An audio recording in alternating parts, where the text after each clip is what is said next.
Hello there YouTube, this is the Around Francis 60 here, and I'm doing a video about the upcoming Star Wars Force Awakens movie. In a few hours it's going to be released, so I'm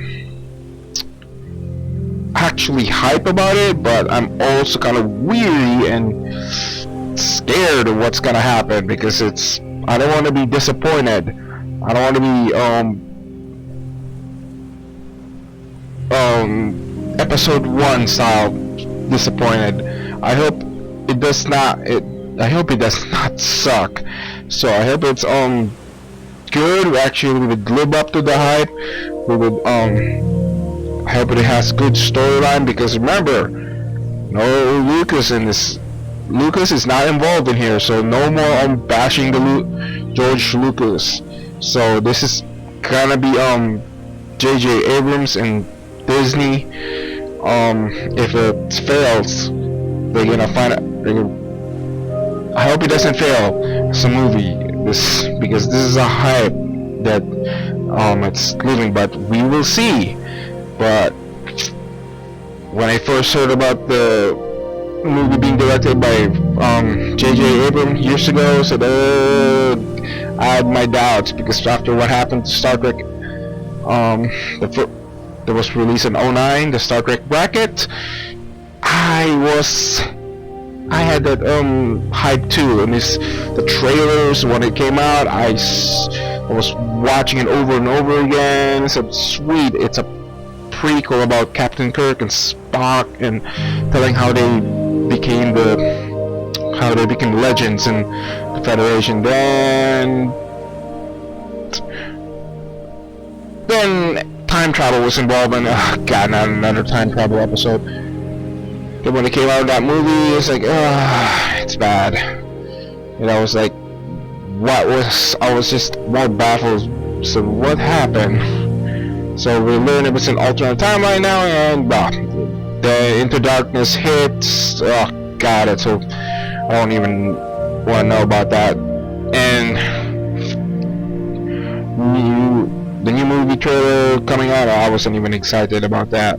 But we're not here to talk about Star Trek. We're here to talk about Star Wars. Well, with this Force Awakens, the hype is.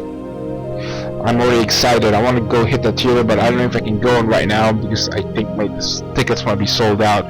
Tomorrow I'm gonna hit it since I'm off, and I'm gonna go see if I can watch the movie.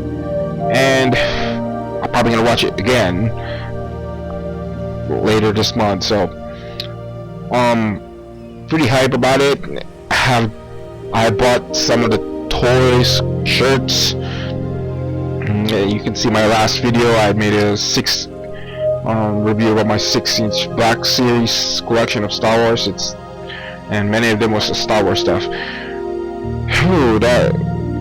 So what do I think about this new Star Wars series, this canon series?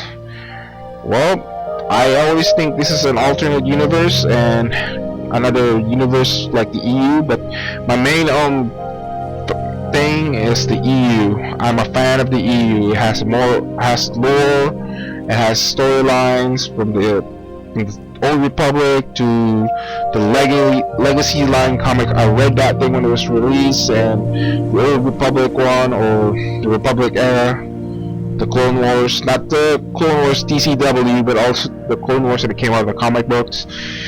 And I watched that one.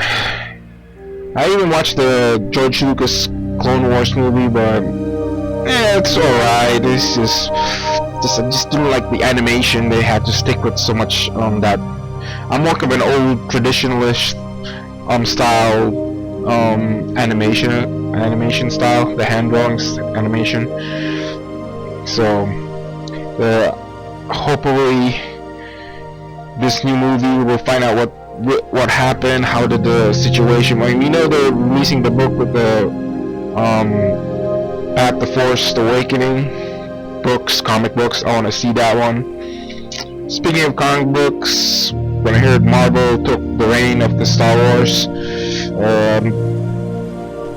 because I had another had my reservation because I'm like a fan of the Dark Horse stuff, but right now this Marvel, I think they're pretty much handling the Star Wars comic books well.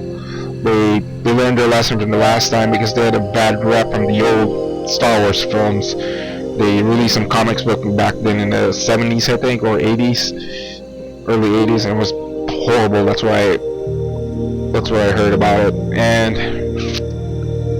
so, and with the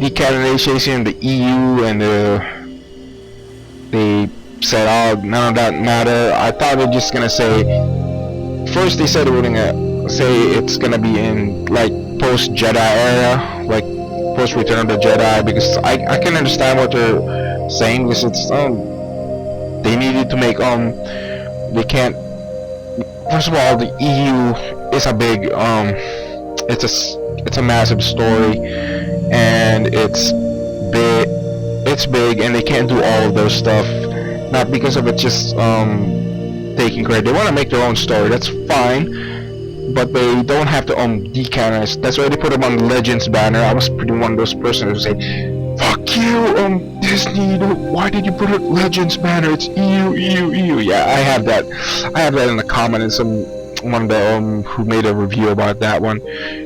I think his name is Gary Jedi 91 or something. Sorry about that for butchering your name, but I was one of those people who was actually the wanted to go after, who wanted to go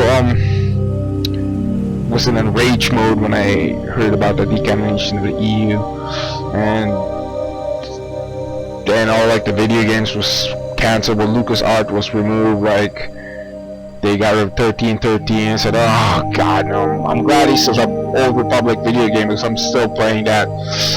I'm still playing that every month, and I'm a subscriber in that game. And I haven't got the new Battlefront because I heard it disappointing, but that's another story from another time right now. But as for the EU, I can understand where they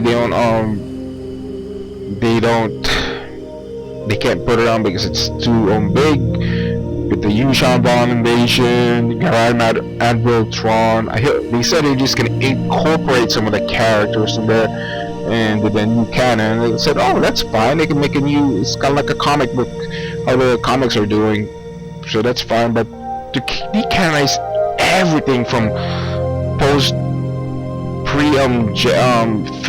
to like the Old Republic, it's gonna cost. That's not really necessary, because they can always fill in the gaps, and they have time to fill in the gaps in there, because it's like what, 4,000 years, 5,000 years and galactic history in there and lore.